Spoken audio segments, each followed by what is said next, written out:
Hi, this is Political News in 5, and today is August 7th, 2022. I'm Aisha Osori.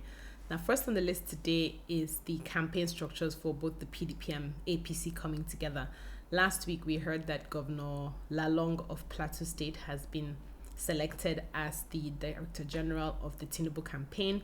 He's from the North Central, he's a Christian, so obviously this pick is to appease the Dogaras, Babachirs, and others who are upset by the Muslim ticket of Tinubu and Shatima.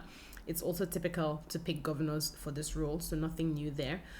The pick that's surprising to me is Festus Keyamo, the current Minister of State for Labour and Employment, as the spokesperson for the Tinubu campaign. Now, why is he a bad choice? One, he's the face of failure of the Buhari administration, and he played this role in 2019 as spokesperson to the Buhari Oshibajo presidential campaign. Now, instead of him to give his full time to negotiating an end to the 5-month-old ASU strike, he will be spending his time being a spokesperson to the Tinubu campaign. For me, it shows how seriously APC takes governance. Now, on the PDP side, there's no DG yet, but it's quite possible that the DG might come from the southwest, so as to balance Tinubu, who comes from that region as well. Possible choices could be Governor Makinde of Oyo State or former Governor of Osun, Oyinlola Oyinlola, excuse me, could also be a choice. On the other hand, the role of DG for the Atiku campaign could also go to Tambuwal, who is governor of Sokoto. The Northwest is the zone with the highest number of registered voters, so it could also be strategic to go there. Now, in terms of spokespersons, 2 announcements were made, which for me is a recipe for disaster.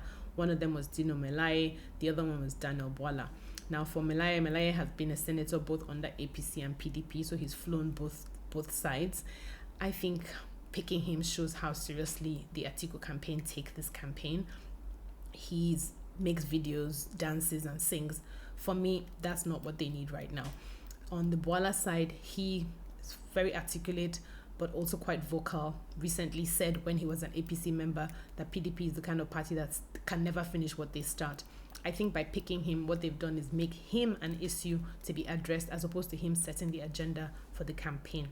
Now, as if we needed one more reason to say PDP and APCs alike, but their choices in spokesperson, for me, indicate that they don't understand strategic communications and seem to think that belligerent, verbose people or journalists or people who write opinions make effective communications or even understand the art and science of strategic communications. So there we are. The second thing that is disappointing about their choices is that they're both male tickets and could have used this opportunity to pick articulate women from their parties to be the spokesperson. On the APC side, we could have had somebody like Sharon Akiazo, who's from the southeast, that balances the ticket very nicely. She's current Minister of State for Environment. We could have also had Nkiru Onyejocha, also from the southeast, and who's been a House of Representatives member since 2007. On the PDP side, somebody like Tari Oba Oliver, who was the only female aspirant for PDP presidential ticket. She could have gotten it. She's articulate, she's young. Or we could have had somebody like Indi Kato, who had run previously to be a member of the House of Representatives but was denied the ticket. We could have also had someone stately like Aroma Ote, who's well known around the world, to play that role. And she had worked in the Jonathan administration. But there you are. Let's see if Obi will be any better when it comes time to pick his spokesperson or even other members of his campaign. Now, the second thing I want to touch on today quickly is that Wike and Atiku have started repairing the rifts I mentioned in the last episode. Last week, conversations between both sides begun. There's sure to be lots of different conditions on both sides.